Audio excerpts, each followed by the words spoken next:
Parents സാധാരണ പറയാറുള്ള ഒരു കാര്യമാണ്, തൻ്റെ കുട്ടിക്ക് ബുദ്ധിക്ക് ഒരു കുഴപ്പമില്ല, അവൻ പഠിക്കാത്തത് അവന് മടിയായതുകൊണ്ടാണ്. പഠിക്കാൻ പറഞ്ഞാൽ തന്നെ ദേഷ്യം, ഏത് സമയവും കളിച്ച് നടന്നാൽ മതി, അല്ലെങ്കിൽ ഫോൺ യൂസ്.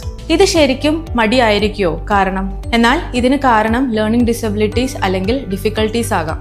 അതായത് കുട്ടിക്ക് ബുദ്ധിക്ക് യാതൊരുവിധ കുഴപ്പവും ഉണ്ടാവില്ല, പ്രാക്ടിക്കലി എല്ലാ കാര്യങ്ങളും കുട്ടി ചെയ്യുന്നുണ്ടാവും, സ്പോർട്സിലും ആർട്സിലും ഒക്കെ മിടുക്കരായിരിക്കും. എന്നാൽ പഠിക്കുന്ന കാര്യത്തിൽ വരുമ്പോൾ കുട്ടിക്ക് ബുദ്ധിമുട്ടുണ്ടായേക്കാം.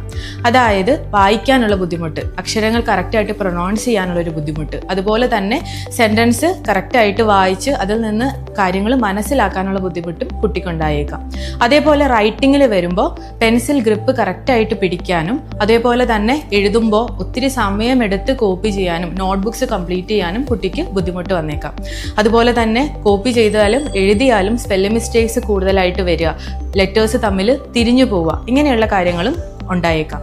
അതുപോലെ മാത്സിൽ വരുമ്പോൾ നമ്പേഴ്സ് എഴുതാനുള്ള ബുദ്ധിമുട്ട്, നമ്പേഴ്സ് തന്നെ തിരിഞ്ഞു പോവുക, കോൺസെപ്റ്റ്സ് ആയിട്ടുള്ള മൾട്ടിപ്ലിക്കേഷൻ, ഡിവിഷൻ ഒക്കെ പഠിക്കാനുള്ളൊരു ബുദ്ധിമുട്ട്, മൾട്ടിപ്ലിക്കേഷൻ ടേബിൾ പഠിക്കാൻ തന്നെ വളരെയധികം ബുദ്ധിമുട്ട് കുട്ടികൾക്കുണ്ടായേക്കാം. അതേപോലെ തന്നെ വേർഡ് പ്രോബ്ലംസ് വായിക്കാനും അല്ലെങ്കിൽ അത് മനസ്സിലാക്കി ആൻസേഴ്സ് എഴുതാനും കുട്ടികൾക്ക് ബുദ്ധിമുട്ട് വരും.